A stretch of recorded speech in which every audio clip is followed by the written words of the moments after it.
دوستو آج کی اردو ڈکشنری میں آپ کے ساتھ شیئر کر رہی ہوں لفظ محمل اور چپ و راست۔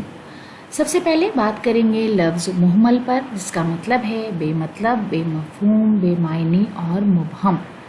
میننگ لیس، سینس لیس، ایبسرڈ، نان سینس اور سلی جیسے الفاظ اس کے لیے انگلش میں استعمال ہوتے ہیں۔ ہندی میں ارتھہین، ویرتھ اور نررتھک، یعنی بلا وجہ کی جو بات ہے، بے سر پیر کی بات۔ جملے میں اس طرح استعمال کریں گے، محمل باتیں کر کے اپنا وقت برباد مت کرو، یعنی بلا وجہ کی باتیں کر کے، بکواس کر کے اپنا وقت ضائع مت کرو۔ اس کے بعد لفظ چپ و راست، جس کا مطلب ہے الٹی طرف اور سیدھی طرف، ادھر ادھر، دائیں بائیں، ادھر ادھر دونوں طرف، رائٹ اور لیفٹ۔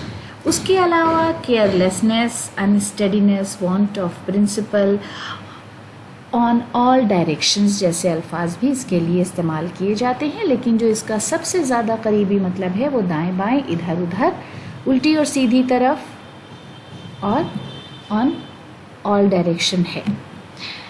مثال میں اس طرح استعمال کریں گے، وزیر اعظم کی حفاظت کے لیے تعینات جوان چپ و راست موجود رہتے ہیں، یعنی ان کے دائیں بائیں چاروں طرف موجود رہتے ہیں۔ مردان صفی کا ایک شعر ہے پیش و عقب دل کے میرے اور چپ و راست، ہر لہجہ میاں پھرتی ہے تصویر کسی کی۔ تو دوستو آج کے ویڈیو کے لیے یہ ہماری چھوٹی سی پیشکش تھی، اگلے ویڈیو میں آپ سے پھر ملاقات ہوگی۔ بہت بہت شکریہ۔